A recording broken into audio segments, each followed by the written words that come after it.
Okay, good evening guys. फिर से स्वागत है आपका हमारे चैनल के ऊपर। मैं आनंद आपका स्वागत करता हूँ। ठीक है, मेरी तरफ से आपको बहुत बहुत नमस्ते। अब अपने बिना किसी रिकॉर्ड के अपने थर्ड पार्ट ऑफ एनडी पे चलते हैं। ठीक है ना, आपको मैं बता रहा हूँ कि भाई एनडी के क्वेश्चन टाइप के ये सब कुछ बातें बता रहा हूँ, इनको आप ध्यान से एक सजेशन की तरह समझ के काम करें। क्यों, एक्सपीरियंस किसी के पास होता तो उसका अपन को फायदा उठाना चाहिए। ठीक है ना, आप अगर फ्रेशर हैं तो आपको पता होना चाहिए, हाँ भाई मुझे मेरा एक्सपीरियंस होल्डर कोई मिल रहा है तो मुझे कुछ बता रहा है तो उसको आपको सुनना चाहिए, उसकी बातों को फॉलो करना चाहिए कि हाँ वो एग्जाम को क्रैक भी कर चुका है, उसने 3-4 बार इंडिया का एग्जाम भी दिया है, एसएसबी भी दिए हुए हैं उसको। ठीक है ना, तो उसका फायदा उठाना चाहिए आपको। ठीक है ना, तो मैं ये कहता हूँ कि अगर कोई क्वेश्चन आप जब सोल्व करते हो एनडी में, यूपीएससी लेवल का एग्जाम होता है, यूपीएससी बहुत बड़ी चीज़ होती है आज के टाइम पे। ठीक है ना, एक सब इंडिया में सबसे टॉप जो कमीशन है जो एग्जाम वगैरह कंडक्ट करती है। ठीक है ना, तो क्वेश्चन तो अच्छा लेवल मिलेगा, ये तो सही। ओके, तो उस अच्छे लेवल को अच्छे बंदे सोल्व कर पाएंगे और हमें अच्छा बनना, ठीक है ना, उस लेवल तक पहुंचना है जिससे हमारे हर क्वेश्चन अटेम्प्ट हो सके। ठीक है ना, तो अब बाकी बातें बाद में करेंगे, पहले अपना कंप्लीट करते हैं सेशन को। ठीक है, तो थर्ड क्वेश्चन अगर मैं यहाँ पे स्टार्ट करने से पहले एक इंपॉर्टेंट टॉपिक से उठाता हूँ। फंक्शन बहुत ही इंपॉर्टेंट टॉपिक होता है, हर किसी के बस की बात नहीं है इसको समझना। ठीक है ना, आप ध्यान से देखें, इजी भी होता है अगर ध्यान से पढ़े तो। कोई चीज़ आराम से ध्यान से ढंग से कंसंट्रेशन से पढ़ी जाए तो इजीली आपके दिमाग में सेट हो सकती है। क्लियर है, तो चलते हैं next concept, concept number 14। Clear, concept 40 से मैं क्वेश्चन लिखता हूं। Let f R to R defined है, फंक्शन रियल पार्ट से रियल नंबर से रियल नंबर डिफाइंड है, and f x is equal to x square plus 3x plus 2, then f x is पहला onto function है, onto function है, कैसा function onto, दूसरा into, तीसरा many one, चौथा आपका नन ऑफ दीज। ठीक है ना, ओके, तो इस टाइप से आपको क्वेश्चन है। तो onto into many one, मैं इन ऑप्शंस को रब कर देता हूँ क्योंकि यहाँ पे सोल्व करूंगा आपका क्वेश्चन। ठीक है, तो onto into one many one, ये आपने पढ़ भी रखे होंगे। ठीक है ना, तो सबसे पहले मैं बात कर देता हूँ आपको ऑन टू फंक्शन प्रूव करने की बात बताता हूँ। अगर कोई फंक्शन ऑन टू है तो वह इनटू नहीं हो सकता, इनटू है तो वो ऑन टू नहीं हो सकता, ये तो पता होगा। क्लियर है ना, तो मैं इसको इनटू ऑन टू प्रूव करके देख लेता हूँ। अगर ये ऑन टू हो जाता है तो आपका क्या हो जाएगा, ऑन टू फंक्शन हो गया। अगर ऑन टू नहीं आता तो मतलब फंक्शन कैसे इनटू। बेसिकली मतलब तो क्या था कि इस क्वेश्चन को आपको प्रूव करना कि ऑन टू है या नहीं है, ये दिखाना था आपको। तो ठीक है ना, मैंने ऑप्शन वगैरह तो अपनी तरफ से दे दिए, बट इस फंक्शन को प्रूव करना है आपको कि ये ऑन टू फंक्शन है या नहीं। देखो, कभी भी कोई फंक्शन ऐसे बोलता है एफ आर टू आर बोलता है तो ये मतलब क्या होता है, इसकी ये तो क्या होगी इस फंक्शन की डोमेन, और ये इसकी क्या होती है कोडोमेन हो जाती है।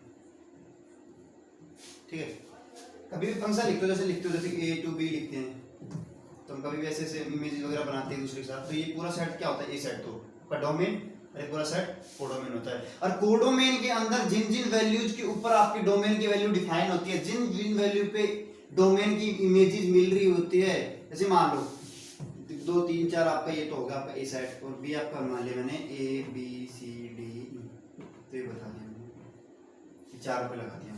ठीक है, तो आपकी ये पूरा सेट 1 2 3 4 तो आपकी डोमेन होगी ए बी सी डी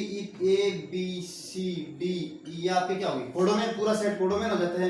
लेकिन ए बी सी डी ये चारों आपकी रेंज के अंदर आएंगे, क्योंकि डोमेन की जिन जिन वैल्यू के ऊपर आपकी कोडोमेन में वैल्यू डिफाइन है उसी को क्या बोलते हैं, आपकी रेंज बोलते हैं। वो सेट ऑफ कोडोमेन क्या कहलाता है, आपका रेंज कहलाता है।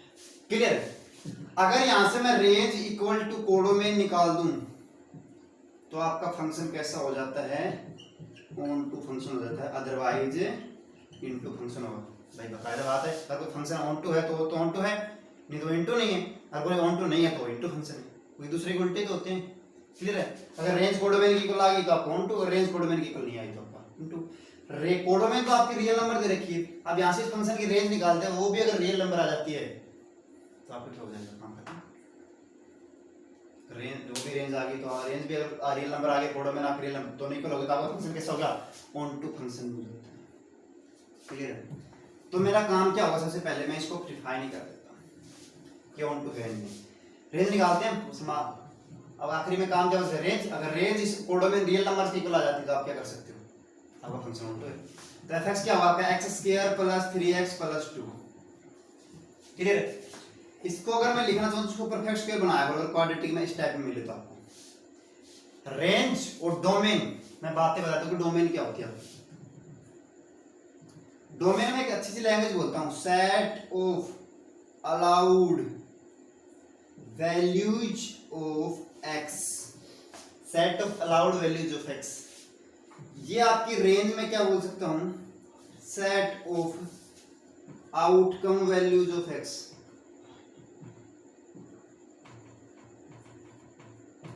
या set of allowed values of y। जब हम y f x को हम y मानते तो y की वैल्यू क्या क्या हो सकती है, तो आपकी भाई x की वैल्यू रखने के बाद y की वैल्यू क्या कहती है, ये बोल सकते हो x की वैल्यू रखने के बाद y की वैल्यू क्या आती है, मतलब कि आउटकम वैल्यूज ऑफ x, रखने के बाद आउटकम क्या मिलता है आपको। क्लियर है? मैं इसको थोड़ा अच्छे से समझा पा रहा हूँ आपको क्योंकि थोड़ा अच्छा टॉपिक होता है ये। क्लियर है? तो हम यहाँ से क्या निकालनी है, हमें set of allowed values of x निकालनी है, आउटकम वैल्यूज ऑफ x। इसको परफेक्ट स्क्वायर बनाया करो, इसे क्वाड्रेटिक में, तो इसका परफेक्ट स्क्वायर बनाएंगे तो परफेक्ट स्क्वायर बनाने का तरीका क्या होता है, x का कोएफिशिएंट का हाफ करते हैं, उसका स्क्वायर ऐड कर देते हैं, तो स्क्वायर ही घटा देते हैं। तो 3x प्लस 2 प्लस में 3 का हाफ करूंगा तो 3/2, उसका स्क्वायर कर दूंगा 3/2 का स्क्वायर माइनस 3/2 का स्क्वायर। ये 3/2 का स्क्वायर, ये 3x और ये 2, ये क्या होगा आपका x प्लस 3/2 का होल स्क्वायर बन जाएगा। चेक कर सकते हो आप, खोल ओपन करके देख सकते हो।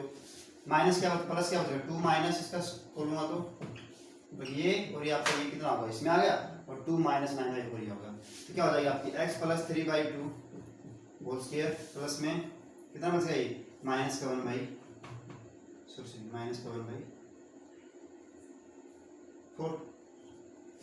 क्लियर? तो आपकी वैल्यू कहां से कहां होगी, अब देखो ये आपका fx हो गया।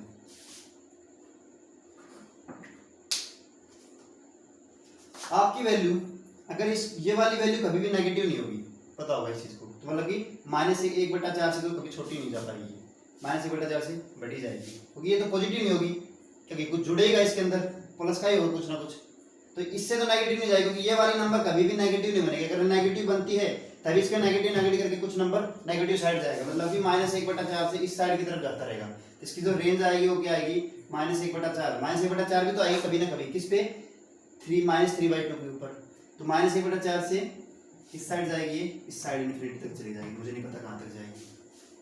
क्लियर है? तो इसकी रेंज होगी, रेंज मतलब कि भाई आपकी x की कुछ भी रख लो यहाँ पे, कम से कम तो यही आनी है, कम से कम जाके, क्योंकि ये आपका कम से कम क्या बनेगा, 0, तो इसकी कम से कम वैल्यू कितनी होगी, ये 0 हो गया तो आपका -1/4, ये 0 कब होगा, जब 3/2 के ऊपर। क्लियर है? ओके, ठीक है। तो इसके बाद अगर मैं चलूँ तो -1/4 से इन्फिनिटी की तरफ चलेगा ये, ठीक है ना, उस साइड ही जा सकते हैं, क्योंकि ये प्लस ही होगा, 1 आएगा कभी वैल्यू, तो 1 -1/4 3/4 आएगा पॉजिटिव, तो इस साइड जाएगी वैल्यू। तो आपकी ये तो आपकी क्या होगी, रेंज आ गई, ठीक है ना। तो रेंज आ गई इसकी, और आपकी कोडोमेन कितनी थी, ये कोडोमेन तो रियल मतलब कि -इन्फिनिटी से इन्फिनिटी तक, लेकिन ये और ये दो इक्वल नहीं आई, तो फंक्शन कैसा नहीं है, ये ऑन टू फंक्शन नहीं है, फंक्शन इनटू। मैंने 1 कुछ भी हो सकता है, मुझे नहीं पता इस चीज का, तो मैंने बात ये कहा था ऑन टू और इनटू की बात कर रहा था। क्लियर है? इसको समझ सकते हो। नेक्स्ट क्वेश्चन, इसी फंक्शन से एक क्वेश्चन और लिखते हैं, वो भी आता है कई बार, एयरफोर्स में आता है कई बार, मैंने बहुत देखा है। कंसेप्ट नंबर 15, ये बार आया था कि बोला गया if fx is 1 1 and on to function, then on to function, then find fx, then find f inverse x if f x is equal to 2x plus 3 अपन में x माइनस, ये आपका फंक्शन है, तो आपको एफ इनवर्स एक्स निकालना है। अगर कोई फंक्शन, ये तो पता होना चाहिए, अगर कोई फंक्शन का इनवर्स निकालते हो आप तो फंक्शन कैसा होना चाहिए, 1 1 भी होना चाहिए और ऑन टू भी होना चाहिए। क्लियर है? ओके,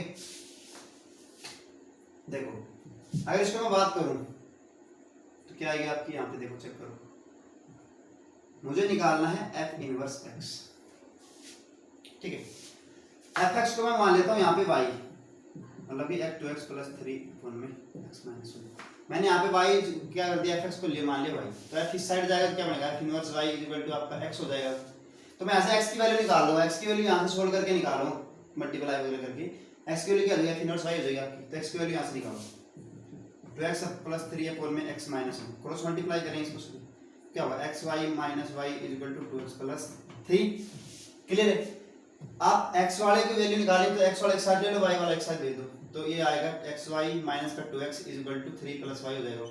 यहाँ से अगर x को मैं निकालूं तो क्या आएगा, y minus 2 is equal to 3 plus y, और यहाँ से x की वैल्यू क्या आएगी, 3 प्लस y अपॉन में y माइनस 2, ये हो जाएगी आपकी x की वैल्यू।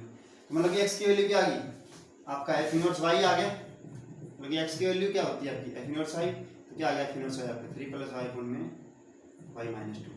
अगर f इनवर्स y आपका ये है, हर जगह y y है, तो आपका f इनवर्स x क्या हो जाएगा, 3 प्लस में x अपॉन में x minus 2। This is the best method for find out the inverse of a function. Got it everyone?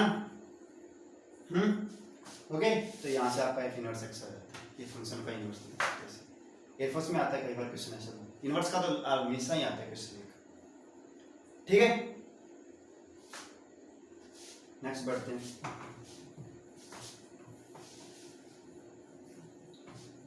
Next एक इंपॉर्टेंट टॉपिक से क्वेश्चन आएगा।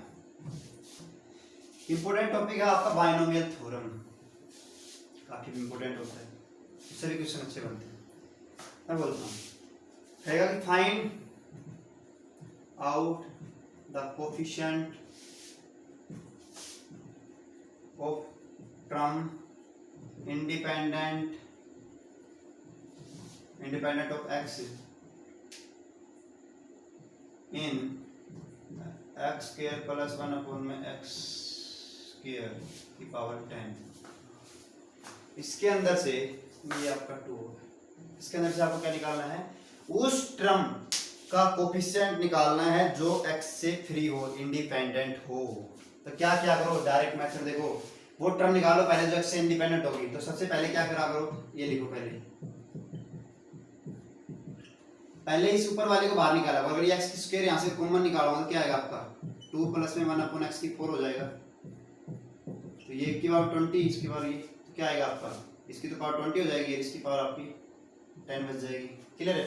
अब ये 20 है, तो अगर इसको ऐसी पावर में लेके जाऊँ ना, इस वाले को नीचे ये ऐसी पावर करूँ, कितनी पावर करूँ जो इसके 20 नीचे आए, इसकी 5 पावर कर दो तो 4 × 5 कितना 20 हो जाएगा। तो 4 × 5 20 का 20 से 20 कट जाएगा, तो क्या होगा, इसकी पावर कितनी होनी चाहिए आपकी 5 होनी चाहिए। 5 कब होगी, 10 से 5 पे, तो 10 से 5 कौन सी टर्म होती है, 6 टर्म होती है, एक ऐड होके आती है।